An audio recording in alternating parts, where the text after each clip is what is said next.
Hello guys, welcome back to our channel को लिस्टर। मैं आप सभी का दोस्त शरद सिंघल और आज हम अपनी इस वीडियो में unit 2 of strategic management and business policy cover करेंगे। ठीक है, ये वाली यूनिट बहुत बेसिक है, बहुत जर्नल है, बट आपको अपनी थिंकिंग थोड़ी अपडेट करनी पड़ेगी और थोड़ी अपग्रेड भी करनी पड़ेगी। ठीक है, 12th के बेसिस पर मत सोचना, बस अपनी थिंकिंग थोड़ी कॉर्पोरेट टाइप में लगाना, तो उसको इस यूनिट को पढ़ने में मज़ा आएगा। राइट। सबसे पहले इसमें जो कॉन्सेप्ट है वो है टॉप मैनेजमेंट। टॉप मैनेजमेंट क्या होता है भाई? जो टॉप लेवल मैनेजर होता है वो आपको टॉप मैनेजमेंट पे आता है। ठीक है, ये क्या काम करता है? ये आपको रिस्पॉन्सिबल होता है फॉर एंटायर एंटरप्राइज। ठीक है, और इसका दूसरा काम क्या होता है कि पॉलिसी को ट्रांसलेट कर देता है गोल में और अपने ऑब्जेक्टिव में। ठीक है भाई, एक और चीज़ है, जो आपका टॉप मैनेजमेंट डिसीजन लेता है वो आपकी पूरी की पूरी ऑर्गेनाइजेशन को, जितने भी आपके लोग हैं और जितने भी आपकी कंपनी में लोग हैं, सबको इफेक्ट करता है। ठीक है, टॉप मैनेजमेंट आपकी हाईएस्ट रैंक एग्जीक्यूटिव होते हैं। ये आपकी बेसिक चीज़ है, सबको पता होगा। आई होप कि आपको इसका मीनिंग क्लियर होगा। देन नेक्स्ट आता है आपका मिडिल लेवल मैनेजर। क्या होता है भाई? टॉप लेवल सबसे ऊपर, ठीक है, मिडिल लेवल उससे नीचे, लोअर लेवल उससे नीचे। टॉप लेवल काम करता है स्टैटिक पे। किस पे? स्ट्रेटेजिक पे। मिडिल लेवल काम करता है टैक्टिक्स पे। टैक्टिक मतलब कि भाई जो आपके टॉप लेवल ने काम बताए हैं उनको हम कैसे कैसे कर सकते हैं। लोअर लेवल काम करता है ऑपरेशन में। भाई जो हमको हमारे मैनेजर ने काम बताए हैं उसको हम ऑपरेशन में कैसे लाएं, हम उसको कन्वर्ट कैसे करें, क्योंकि एम्प्लॉय क्या करते हैं? डेली काम करते हैं। राइट, अपना जो डेली कुछ भी प्रोडक्शन है, कुछ भी सेलिंग है, वो सब कौन करता है? लोअर लेवल करता है। ये आपका ऑपरेशन में आता है। वहीं मिडिल लेवल का वो मतलब क्या होता है? They deal with the decision making with in their area. भाई जैसा कि आपको पता है, टॉप लेवल सबके लिए होता है, जितने भी ऑर्गेनाइजेशन है। मिडिल लेवल जो आपके डिपार्टमेंटल हेड होते हैं, मार्केटिंग मैनेजर, फाइनेंशियल मैनेजर या फिर प्रोडक्शन मैनेजर, तो वो कौन होते हैं? वो होते हैं आपके मिडिल लेवल मैनेजर।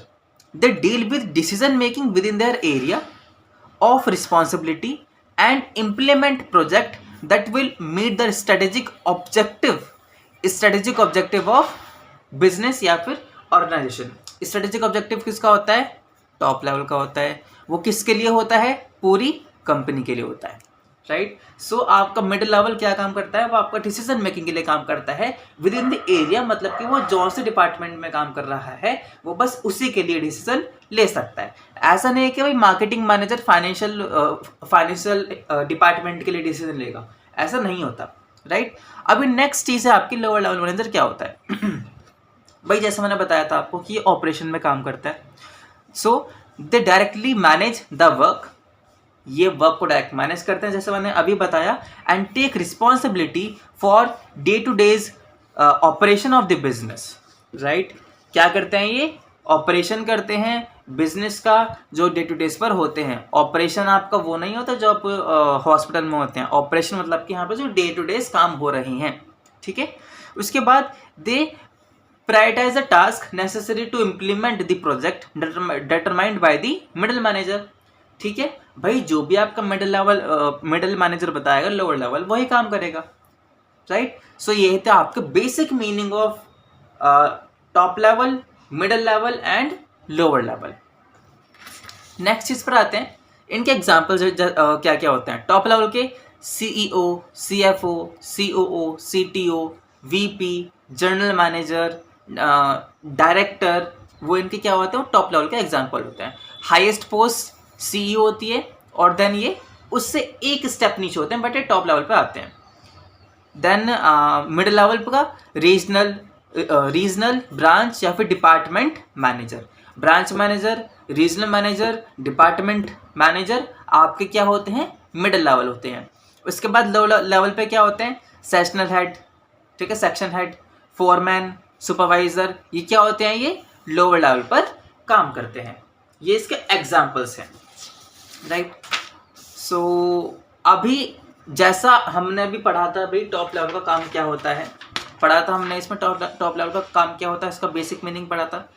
ठीक है, देन मिडिल लेवल का काम क्या होता है? टॉप लेवल आपकी पॉलिसी बनाता है, वो जितने भी बाहर के काम होते हैं ग्लोबल टाइम पर, वो टॉप लेवल काम करता है। ठीक है, वो पॉलिसीज बनाता है, वो विजन, मिशन, ऑब्जेक्टिव, वो सब कौन सेट करता है? टॉप लेवल सेट करता है, वही उसका काम होता है। बट मिडिल लेवल का काम क्या होता है? ये अकाउंटेबल होता है to the top management for the department function. भाई टॉप, जो आपके टॉप मैनेजमेंट होता है वो आपके पूरी कंपनी का अकाउंटेबल होता है, राइट। बट जो मिडिल लेवल होता है वो आपके डिपार्टमेंट का अकाउंटेबल होता है। मतलब फाइनेंशियल मैनेजर फाइनेंस के डिपार्टमेंट का अकाउंटेबल होगा, मार्केटिंग के डिपार्टमेंट का, ऑपरेशन के डिपार्टमेंट का अकाउंटेबल होगा, ठीक है। उसके बाद define decision information and policies का मतलब क्या होता है? भाई जो भी पॉलिसीज टॉप लेवल ने बनाई है, वो मिडिल लेवल किसको पास करता है? लोअर लेवल को। भाई ये मिडिल है, ये टॉप है और ये लोअर है। सबसे पहले टॉप लेवल मिडिल लेवल को बताएगा कि भाई पॉलिसी हमारी ये है, देन मिडिल लेवल डिस्कस करेगा, डिफाइन करेगा किसको? लोअर लेवल को। ये इसका दूसरा काम होता है। उसके बाद भाई ये लोअर लेवल को गाइडेंस और उनको इंस्पायर, मतलब कि वो मोटिवेट करता है, गाइडेंस प्रोवाइड कराता है लोअर लेवल को। क्यों? जिससे कि उनकी परफॉर्मेंस बेटर हो सके। उसके बाद ये मॉनिटर करता है परफॉर्मेंस को, किसकी? जो भी इसके अंडर काम करते हैं उनकी। भाई मार्केटिंग के अंदर बहुत सारे एम्प्लॉयज काम करते हैं, वो सारे एम्प्लॉयज आपके लोअर लेवल पर आते हैं, उनको गाइड कौन करता है? Marketing manager, right. नेक्स्ट चीज आपकी, या फिर नेक्स्ट इसका वर्क क्या होता है? Designing and implement reward system support corporate behaviour. भाई जब किसी को मोटिवेट करना है तो सबसे पहले मॉनेटरी रिवॉर्ड या फिर प्रमोशन, नॉन मॉनेटरी रिवॉर्ड्स देने पड़ते हैं। उसी के वो कौन डिज़ाइन करता है? वो करता है भैया आपको डिज़ाइन मिडिल लेवल, ठीक है। कॉर्पोरेट बिहेवियर को माइंड में रखते हुए। उसके बाद डायग्नोसिस एंड रिजॉल्विंग प्रॉब्लम, इसका मतलब सिंपल है, जो भी प्रॉब्लम इसके एम्प्लॉय को आती है उसको कौन सॉल्व करता है? उसको सॉल्व करता है आपका मिडिल लेवल। लोअर लेवल का काम क्या होता है? भाई assigning employee task, supervising and guiding employee, ensuring the quality and quantity of production, ये बहुत मेन है। resolve the problem। भाई अब एक बात समझो कि लोअर लेवल आपका सुपरवाइजर होता है। सुपरवाइजर क्या क्या काम करता है? भाई वो सुपरवाइज करता है, गाइड करता है एम्प्लॉय को, ठीक है। वो जो इसके अंडर होते हैं वो उनको टास्क प्रोवाइड करता है। वही जो आपका सुपरवाइजर है वो क्या इंश्योर करता है? Quality and quantity of production, ठीक है। उसके बाद जो सुपरवाइजर है वो क्या काम करता है? जो भी प्रॉब्लम एम्प्लॉयज को आ रही हैं उसके, वो उसको सॉल्व करता है, राइट। सो मैं आगे बोला ना, हाँ जी सर आ गया। नेक्स्ट पढ़ें, अगर नहीं आया तो आप कमेंट बॉक्स में डालें, मैं उसको क्लियर कर दूंगा, राइट। होमवर्क नंबर 1, ठीक है। भाई आपको पता करना है कि सबसे पहले मैंने मेंबर बता दिए, इसको काट दो। अब आपको क्या पता करना है? Work of each member of top management, ठीक है। सीईओ का क्या काम होता है, सीएफओ का क्या काम होता है, आपको ये पढ़कर आना है। क्यों? आपको कंटेंट चाहिए और ये बहुत ज़्यादा इंपॉर्टेंट टॉपिक भी है इस वजह से, राइट। नेक्स्ट चीज़ पर आते हैं, रिस्पॉन्सिबिलिटीज ऑफ टॉप मैनेजमेंट। जैसा मैंने बताया, विजन मिशन स्टेटमेंट डिटरमाइन करता है, ऑब्जेक्टिव पॉलिसी डिटरमाइन करता है। सीएफओ क्या करता है? वो फाइनेंशियल रिक्वायरमेंट को करता है। मार्केटिंग मैनेजर क्या क्या करता है? जो आपका सीएफओ या फिर जो आपका मार्केटिंग के लिए होता है टॉप लेवल, वो क्या काम करता है? वो मार्केटिंग स्ट्रेटेजी बनाता है। मार्केटिंग स्ट्रेटेजी भी आपका टॉप लेवल का काम होता है, ठीक है। देन प्लानिंग और ऑर्गेनाइजिंग इसमें इंक्लूड होते हैं। जितने भी आपके मैनेजमेंट फंक्शन होते हैं, planning, organising, staffing, directing and controlling. Planning, organising top level करता है, स्टाफिंग मिडिल लेवल करता है, controlling, directing and controlling lower level करता है, ठीक है। अब यहाँ पे आप बोलोगे कि भैया मार्केटिंग तो आपका मार्केटिंग हेड को करना चाहिए, बट जो आपकी ओवरऑल स्ट्रेटेजी है वो आपकी कौन बनाता है? टॉप लेवल बनाता है। और उस स्ट्रेटेजी को इफेक्टिवली इंप्लीमेंट करने के लिए कौन काम करता है? मार्केटिंग डिपार्टमेंट काम करता है।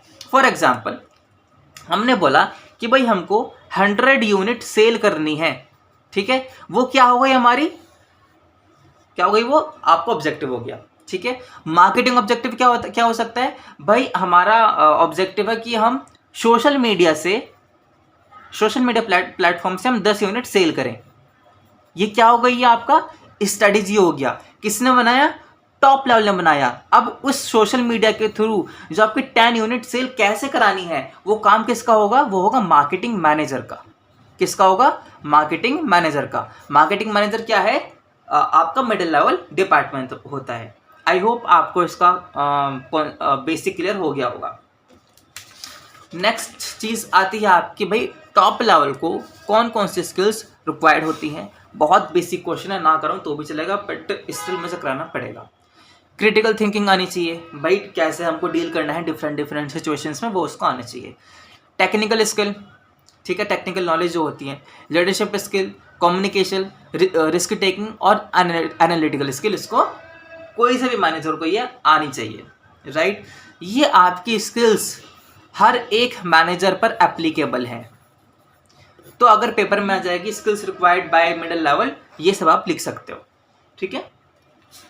नेक्स्ट चीज़ क्या है आपकी भाई, एक बिजनेस मैनेजर इफेक्टिव कैसे बनता है, ठीक है। ये मैं आपका ना एक बेस बिल्ड कर रहा हूँ, क्योंकि आगे जो आगे कॉन्सेप्ट आने वाले हैं वो इसी के ऊपर बेस है, ठीक है। और ये इंपॉर्टेंट भी है, क्यों? क्योंकि सीसीएस क्या मांगता है?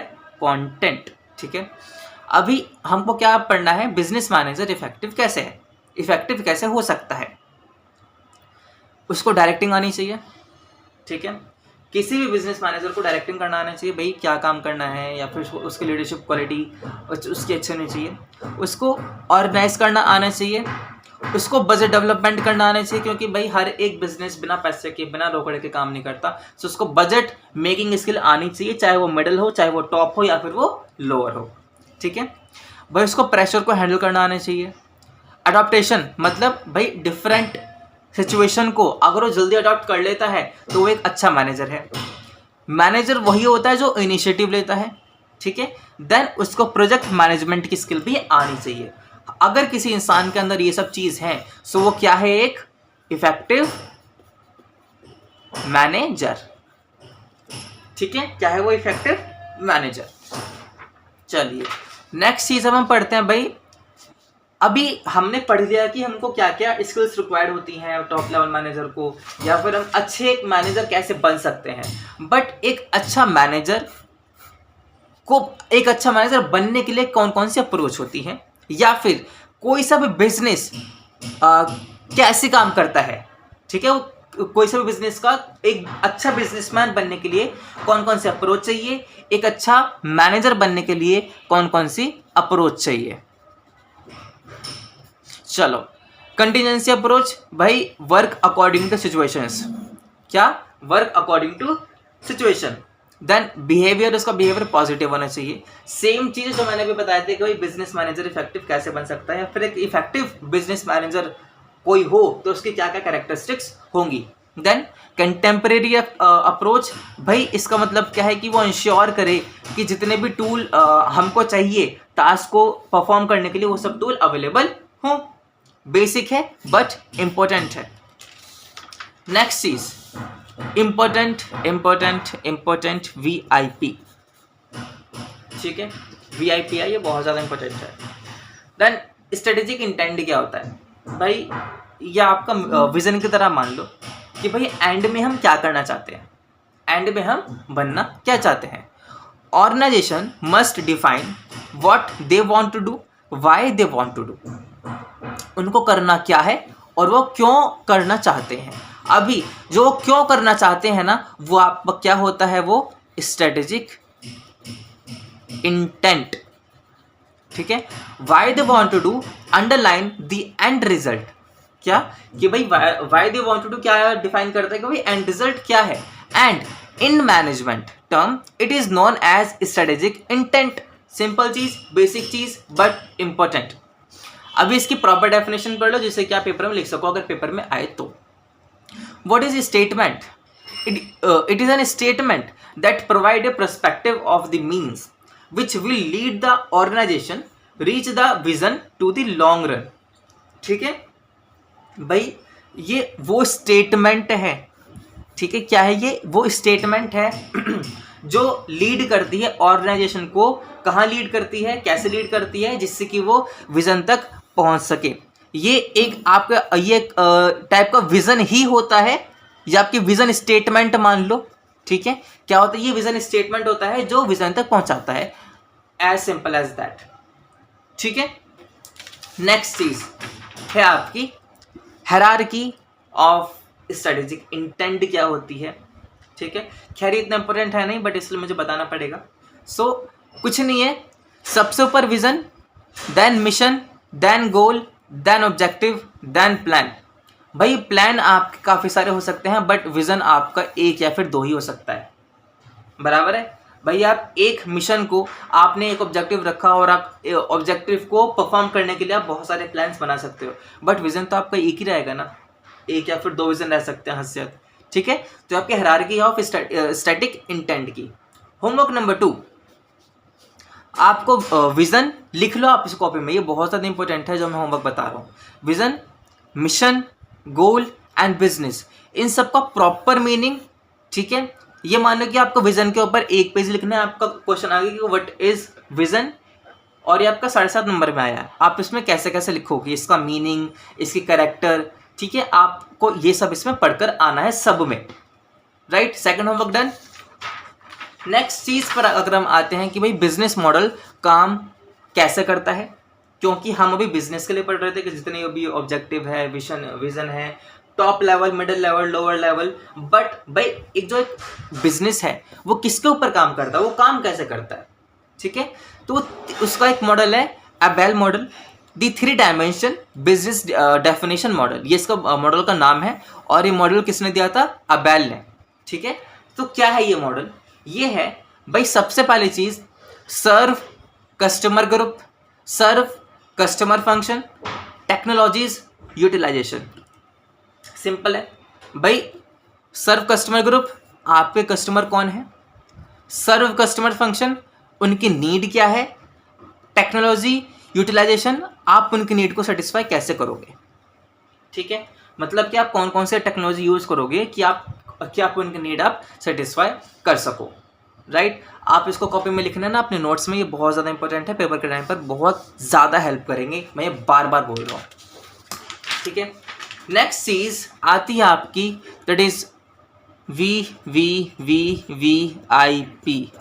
बहुत ज़्यादा इंपॉर्टेंट है। ऑब्जेक्टिव आपका सेकेंड यूनिट बस ऑब्जेक्टिव के ऊपर है, जो मैंने अब तक पढ़ा है वो आपका बेस था, वो मैंने आपका बेस बिल्ड किया है, राइट। बट ऑब्जेक्टिव जो है आपको बहुत ज़्यादा इंपॉर्टेंट है, यही आपकी सेकेंड यूनिट है पूरी, ठीक है। ऑब्जेक्टिव क्या है, objective refer to the specific, भाई ऑब्जेक्टिव खैर सबको पता है होता क्या है। ऑब्जेक्टिव क्या होता है कि भाई काम हमको क्यों करना है, ऑब्जेक्टिव हमको वो डिफाइन करता है, ठीक है। It is a future target end result that an organisation wish to achieve, ठीक है। भाई हमको काम करना क्यों है, ऑब्जेक्टिव वो डिफाइन करता है, ठीक है। अब इसकी डेफिनेशन क्या है, these are the specific target against which actual performance can be measured. Objective है हमारा, भाई हमको 100 यूनिट प्रोड्यूस करनी है, ये हमारा क्या है, ऑब्जेक्टिव है, ठीक है। अभी जो आपका एम्प्लॉय पूछेगा कि भाई हमको काम क्यों करना है, क्योंकि हमको 100 यूनिट प्रोड्यूस करनी है, ये आपकी वन ऑफ द ऑब्जेक्टिव है, ठीक है। ये आपको क्या है, वन ऑफ द ऑब्जेक्टिव है, बस यही ऑब्जेक्टिव नहीं हो सकता, ऑब्जेक्टिव बहुत सारे होते हैं। सो ऑब्जेक्टिव का मीनिंग पता चल गया। Without objective planning is meaningless. अभी अगर हमको यही नहीं पता कि हमको कितनी यूनिट प्रोड्यूस करनी है, तो हम प्लानिंग किसके बिहाफ पे करेंगे, right. So without objective planning is meaningless. I hope आप सभी को ऑब्जेक्टिव का मीनिंग समझ में आ गया होगा। नेक्स्ट चीज, भाई ऑब्जेक्टिव के कैरेक्टरिस्टिक्स या फिर इसके फीचर्स क्या क्या होते हैं। सबसे पहले ऑब्जेक्टिव आपका चैलेंज से भरा होता है, क्यों, क्योंकि 100 यूनिट प्रोड्यूस करना is not an easy task, ठीक है। देन ये स्पेसिफिक होता है, मतलब भाई स्पेसिफिक का मतलब ये नहीं कि आपने 1-2 वर्ड में डिफाइन कर दे कि 100 यूनिट प्रोड्यूस करनी है, दैट नो। मतलब स्पेसिफिक मतलब कि आपको एरिया पता है कि हमको क्या प्रोड्यूस करना है और कितनी क्वांटिटी में करना है। बट ऑब्जेक्टिव आपको ये भी डिफाइन कर सकता है कि आपको जो आप मशीन यूज़ करोगे, आप उसको प्रॉपर यूज़ करोगे, वो आपका वन ऑफ द ऑब्जेक्टिव होता है, ठीक है। सो ऑब्जेक्टिव आपका स्पेसिफिक होना चाहिए, ऑब्जेक्टिव आपका मेजरेबल होना चाहिए। ऐसा नहीं कि हमने बोल दिया कि हमको 1 महीने में वर्ल्ड की नंबर 1 कंपनी बनना है, तो ये आपका मेजरेबल नहीं है। टाइम लिमिट आपको गिवन होनी चाहिए। अब इसका बात समझो, अगर हमने बोल दिया कि भाई हमको 100 यूनिट प्रोड्यूस करनी है, बट कब तक करनी है अगर यही नहीं पता, तो हम अपनी मशीन को अच्छे से यूज़ कैसे करेंगे। हमने बोला कि भाई 100 यूनिट हमको 10 दिन में प्रोड्यूस करनी है, सो हम 10 दिन के बिहाफ पर ही हम 10 दिन के हिसाब से ही अपनी मशीन यूज़ करेंगे, हम इसको एक्सप्लॉइट नहीं करेंगे। अगर हमने बोल दिया कि भाई हमको 2 दिन में करनी है, तो हम उसके हिसाब से काम करेंगे, हम ज़्यादा एम्प्लॉयज़ लाएंगे या फिर कुछ भी ला सकते हैं, ठीक है।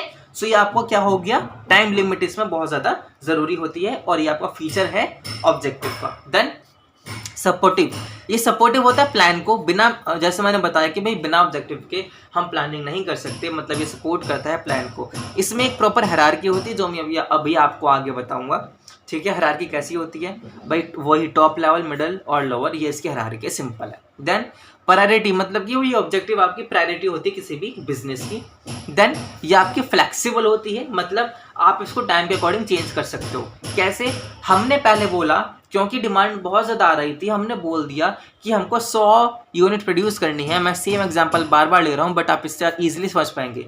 बट मार्केट डाउन चली गई, ठीक है, 4 दिन में मार्केट डाउन चली गई और एक तरीके से कुछ ज़्यादा ही नुकसान हो गया, ठीक है भाई, कस्टमर नहीं खरीद रहे हैं, फिर कुछ भी हो गया। लेकिन अब हमने क्या किया भाई, अब हमने अपना ऑब्जेक्टिव रखा कि हमको 100 यूनिट नहीं करनी, अब हमको बस 20 यूनिट प्रोड्यूस करनी है। मतलब ये आपका फ्लेक्सिबल होता है, इट कैन चेंज, ये चेंज हो सकता है, ठीक है। ये इसके कैरेक्टरिस्टिक्स हैं किसके, ऑब्जेक्टिव के। अभी ऑब्जेक्टिव के टाइप क्या होते हैं, इसको देख के घबराना मत, ठीक है, बहुत सिंपल है। ऑर्गेनिक ऑब्जेक्टिव या फिर जर्नल ऑब्जेक्टिव आपका एक ही होते हैं, ये आपके दिमाग में रखना है। अगर 12th जिसने भी करी है कॉमर्स साइड से, वो इसको इजीली समझ पाएगा भाई। जर्नल इकोनॉमिक, सोशल, ह्यूमन, जो आपके एम्प्लॉयज से रिलेटेड होती है। दैन नेशनल और इंटरनेशनल या फिर ग्लोबल। सबसे पहले जर्नल ऑब्जेक्टिव क्या होते हैं भाई, हमको सर्वाइव, ग्रोथ एंड गुडविल, ये आपके जर्नल ऑब्जेक्टिव होते हैं किसी भी बिजनेस के। आप बोलोगे भैया प्रॉफिट आपका जर्नल ऑब्जेक्टिव नहीं होता, वो आपका इकोनॉमिक प्रॉफिट होता है, इकोनॉमिक ऑब्जेक्टिव होता है। क्यों, इकोनॉमिक मतलब related to monetary. General objective क्या है, सर्वाइवल, ग्रोथ एंड गुडविल। अगर पेपर में आ गया कि क्लासिफिकेशन ऑफ ऑब्जेक्टिव या फिर टाइप्स ऑफ ऑब्जेक्टिव और आपके 15 नंबर में आ गया, तो आपको सब लिखना है डिफाइन करके। सर्वाइवल क्या होता है, हम क्यों सर्वाइव करना चाहते हैं, ग्रोथ हम कैसे करेंगे, ग्रोथ को हम मेजर कैसे करते हैं, वो सब आपको पेपर में लिखना है। देन आई होप कि आप इतना लिख सकते हो, BBA 3rd ईयर में आ गया, ठीक है। अभी इकोनॉमिक ऑब्जेक्टिव क्या होते हैं, जो भी आपके पैसों से रिलेटेड होते हैं वो आपके इकोनॉमिक ऑब्जेक्टिव होते हैं। Profit earning, creation of customer के बिना हम पैसा नहीं कमा सकते। रेगुलर इनोवेशन, हम रेगुलर इनोवेशन के बिना पैसा नहीं कमा सकते। कैसे, अगर हमने अभी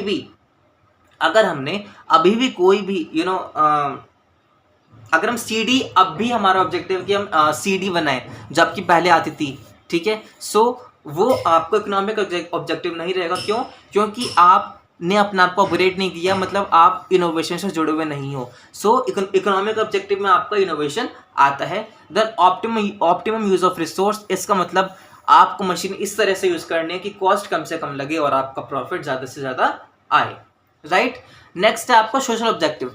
आपका जितना भी सोशल ऑब्जेक्टिव हो आपका सोसाइटी से रिलेटेड होता है। जैसे quality supply and production with minimum cost, quality supply with minimum price, ठीक है।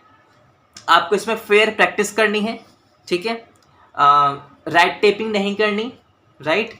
Adaptation of fair practice, society के लिए आपको वेलफेयर करना है, सोसाइटी का आपको ध्यान रखना है, ये आपके क्या होते हैं, सोशल ऑब्जेक्टिव होते हैं। देन अब ये आ गया आपका ह्यूमन ऑब्जेक्टिव। ह्यूमन मतलब जो आपके एम्प्लॉय से रिलेटेड होते हैं वो आपका ह्यूमन ऑब्जेक्टिव के अंदर आते हैं। ये क्या क्या होते हैं भाई, आपके एम्प्लॉय को प्रॉपर एरिया देना काम करने के लिए, उनको ट्रेनिंग प्रोवाइड करना, उनकी डेवलपमेंट करना जिससे कि वो आगे सस्टेन कर सकें कॉर्पोरेट वर्ल्ड में। देन सोशल सेटिस्फैक्शन, मतलब कि उनको सोशली सेटिस्फाई करना, राइट, कि भाई वो काम अच्छे तरह कर पाएँ, वो अकेला फील ना कर रहे हों। उनके लिए वेलफेयर करना, वेलफेयर में आपके बच्चों के लिए फीस आ जाती है, उनका इंश्योरेंस आ जाता है जिससे कि उनको सिक्योरिटी प्रोवाइड हो जाती है एक तरीके की। देन नेक्स्ट है आपका नेशनल ऑब्जेक्टिव। नेशनल ऑब्जेक्टिव आपका जो ये है आपका कंट्री से रिलेटेड, ठीक है, एम्प्लॉयमेंट अपॉर्चुनिटी देना, सोशल जस्टिस को प्रमोट करना, जीडीपी में कंट्रीब्यूट करना एंड अदर्स। जितने भी आपके ऑब्जेक्टिव नेशनल अपने नेशन के लिए होते हैं वो आपका नेशनल ऑब्जेक्टिव में आ जाता है। ठीक है, देन ग्लोबल ऑब्जेक्टिव। अभी हम क्या करेंगे यहाँ पे, हम अपनी इंडिया को कंपेयर करेंगे पूरे वर्ल्ड से। हमारे इंडिया का स्टैंडर्ड ऑफ लिविंग बढ़ना चाहिए, राइट, और हमको डिस्पैरिटीज हमको कम करनी है जिससे कि हम आगे आगे बढ़ पाए। देन हमको ग्लोबल सप्लाई करनी है जिससे कि हमारा नेशन और आगे बढ़ पाए। ठीक है, अब इसको याद करने का तरीका सिंपल है भाई, general objective, economic objective, social और ह्यूमन। एक बात समझो, जर्नल सबसे छोटा माइंड में जो रहता है, इकोनॉमिक वो बिजनेस के हिसाब से चेंज होता रहता है। ठीक है, देन सोशल अपनी सोसाइटी, देन एम्प्लॉयज आपका आता है, राइट, कि हम एम्प्लॉयज के लिए काम कर रहे हैं क्योंकि हमको एम्प्लॉयज प्रॉफिट दे रहे हैं। उसके बाद हम कहाँ काम कर रहे हैं, हम सोसाइटी में काम कर रहे हैं। सोसाइटी कहाँ पे है, सोसाइटी आपकी इंडिया में है, इंडिया हमारा नेशन है। नेशन कहाँ पे अपना, वो आपका एक वर्ल्ड का पार्ट है, मतलब कि वो ग्लोबल आ गया उससे। ठीक है, आपको एक तरीके से एक मैप बना लेना है, सबसे छोटा organic, then economic, then human, then social, then nation, then global. ठीक है, आई होप आपको ये सब क्लियर होगा। उसके बाद नेक्स्ट है आपका इंपोर्टेंस ऑफ ऑब्जेक्टिव। सिंपल है, इसको समझाने की जरूरत नहीं है, but still basis of managerial function. भाई ऑब्जेक्टिव के बिहाफ पर ही मैनेजर काम करता है। ठीक है, बिना ऑब्जेक्टिव को वो काम नहीं कर सकता। ऑर्गेनाइजेशन एग्जिस्ट क्यों है वो ऑब्जेक्टिव बताता है। ठीक है, basis of plan, various type of plan, जैसे मैंने पहले समझाया। स्टैंडर्ड ऑफ परफॉर्मेंस, क्यों, अगर हमारा ऑब्जेक्टिव नहीं पता होगा तो हम परफॉर्मेंस को मेजर नहीं कर पाएंगे। Unity of action, coordination, decision making, ये सब आपके इंपॉर्टेंस है ऑब्जेक्टिव के। और why should we set objective, अगर आंसर क्वेश्चन आ जाए तो यही आपका आंसर होगा, राइट। अभी एक जनरल चीज है, अगर आप कभी भी अगर आप अपना बिजनेस स्टार्ट करोगे, राइट, सो क्या आप एक ही ऑब्जेक्टिव रखोगे, that is profit maximisation? So answer is no. अगर आपको सस्टेन करना है कॉर्पोरेट वर्ल्ड में तो आप क्या करोगे, आपके ऑब्जेक्टिव बहुत सारे होने चाहिए। जैसा मैंने पहले भी समझाया, ये आपके ऑब्जेक्टिव्स है। क्या आपको बस प्रॉफिट के लिए काम करना है? नहीं, आपको ये सारे ऑब्जेक्टिव अपने उसमें लागू करने पड़ेंगे अगर आपको अपना बिजनेस आगे पहुंचाना है तो। ये आपका वही है मल्टीसिप्लिटी ऑफ ऑब्जेक्टिव, राइट। कुछ नहीं है इसमें समझाने का। अब hierarchy of objective. Hierarchy of objective मैंने सोचा था कि आपको होमवर्क दे दूं, बट स्टिल आपको होमवर्क ही है। क्यों है, कैसे करना है वो मैं अभी आपको बता रहा हूँ। हायरार्की ऑफ ऑब्जेक्टिव क्या है, सिंपल, पहले top level, then middle level, then lower level. Top level क्या करता है, वो स्टैटिक गोल बनाता है। मिडिल लेवल क्या काम करता है, भाई जो टॉप लेवल ने गोल बनाया है उसको परफॉर्म कैसे करना है वो आपका मिडिल लेवल बताता है। अभी परफॉर्म कौन करेगा, लोअर लेवल करेगा, तो उनका ऑब्जेक्टिव क्या हो गया, ऑपरेशन गोल हो गया। मैंने आपको हिंट दे दिया इसका कि भाई इनके कौन कौन से गोल होते हैं, बट इसके हायरार्की ऑफ ऑब्जेक्टिव आपको खुद करनी पड़ेगी, वरना वीडियो बहुत ज़्यादा लंबी हो जाएगी। ठीक है, कुछ हार्ड नहीं है ये, आपको बस एक बार रीड करना, समझ में पूरा आ जाएगा। चलिए नेक्स्ट है आपका objective setting. Same and journal चीज। ऑब्जेक्टिव सेटिंग क्या होती है, आपका एक इंटरनल पार्ट होता है जो आपका मैनेजमेंट परफॉर्म करता है। क्यों परफॉर्म करता है, जिससे कि हम पता लगा सकते हैं कि अब भाई इंडिविजुअल को काम कौन से डायरेक्शन में करना है कि बिजनेस रिजल्ट आसानी से आ सके। ये आपको क्या हो गया, ऑब्जेक्टिव सेटिंग हो गया। क्या हो गई, ऑब्जेक्टिव सेटिंग का मतलब हो गया। अभी हम ऑब्जेक्टिव सेटिंग करते कैसे हैं, इसके लिए एक चीज़ रखो, स्मार्ट। भाई आप लोग बहुत स्मार्ट हो, ठीक है। सो ये आपको कीवर्ड है स्मार्ट। कैसे, ऑब्जेक्टिव है स्पेसिफिक, ठीक है भाई, आपको ऑब्जेक्टिव आपका स्पेसिफिक होना चाहिए। ये आपका क्या है कि आपको कौन कौन कैसे आपको ऑब्जेक्टिव सेट करने हैं। जैसे मैंने आपको ऑब्जेक्टिव के फीचर बताया था, ये उसी का पार्ट है, ठीक है। बट यहाँ पे मैंने कीवर्ड दे दिया स्मार्ट। स्मार्ट आप ध्यान रखना कि भाई आप वैसे भी बहुत ज़्यादा स्मार्ट हैं। तो कैसे करना है इसको याद, एस से क्या हो गया, स्पेसिफिक हो गया। एम से क्या हो गया, मेजरेबल हो गया। ए से क्या हो गया, एग्रीड हो गया। आर से क्या हो गया, रियलिस्टिक हो गया। टी से क्या हो गया, टाइम बाउंड हो गया। आई होप आप सभी को इसका मतलब पता होगा, तो मैं इसको बार बार नहीं समझाऊंगा, राइट। सो नेक्स्ट क्या है आपका, नेक्स्ट है आपका की एरिया ऑफ ऑब्जेक्टिव सेटिंग। भाई हमको ऑब्जेक्टिव सेटिंग करते समय हमको कौन कौन से एरिया अपने माइंड में रखने हैं, ये है आपका की एरिया इन ऑब्जेक्टिव सेटिंग। सबसे पहले मार्केटिंग स्टैंडर्ड कैसा है हमारा, मार्केटिंग में क्या चल रहा है, उसके हिसाब से हम ऑब्जेक्टिव बनाते हैं। इनोवेशन कौन सी चल रही है, हम उसके हिसाब से ऑब्जेक्टिव बनाते हैं। पहले हम सीडी बनाते थे, बट अब क्या आ गया, इनोवेट हो गया, पेन ड्राइव या फिर कुछ और आ गई, सो हम उसके हिसाब से ऑब्जेक्टिव बनाएंगे। हमारी प्रोडक्टिविटी कैसी है, हम उसके हिसाब से ऑब्जेक्टिव बनाएंगे। ठीक है, हमारे पास रिसोर्सेज कैसे हैं, हम उसके हिसाब से ऑब्जेक्टिव बनाएंगे। हम कितना प्रॉफिट चाहते हैं, हम उसके हिसाब से ऑब्जेक्टिव बनाएंगे। मतलब ये सब चीज आपको अपने माइंड में रखनी है ऑब्जेक्टिव सेटिंग करते समय। ठीक है, देन हमारे वर्कर की परफॉर्मेंस कैसी है, और हम पब्लिक रिस्पॉन्सिबिलिटी हमको अपने माइंड में रखनी है, जिससे कि हम ऑब्जेक्टिव एक अच्छे लेवल पर बना सकें। ठीक है, ये भी आपको क्लियर हो गया होगा। अगर आपको कुछ भी डाउट हो तो कमेंट बॉक्स में डाल दें, मैं नेक्स्ट वीडियो में वो डाउट आपको क्लियर कर दूंगा। Homework number 3 and last homework, that is goal and objective में डिफरेंस क्या है, एंड विजन और मिशन में डिफरेंस क्या है। अगर आपने ये दोनों कर लिए, आपकी पूरी यूनिट खत्म हो जाएगी। और हायरार्की भी आपको पढ़ के आनी है, और क्या क्या काम होते हैं, मेंबर टॉप लेवल मैनेजमेंट के जो मेंबर है वो भी आपको करके आना है। सो ये आपका होमवर्क है, होमवर्क प्लीज करके आना। बिना होमवर्क के आप यूनिट कंप्लीट नहीं कर सकते, right. So all the very best for your upcoming exam. And एक रिक्वेस्ट है यार, मैं इतनी मेहनत कर रहा हूँ, सो प्लीज एक लाइक तो बनता है, राइट। सो प्लीज लाइक कर दें और अपने फ्रेंड सर्कल में इसको शेयर जरूर करें और मुझे सपोर्ट करें। All the very best for your upcoming exam.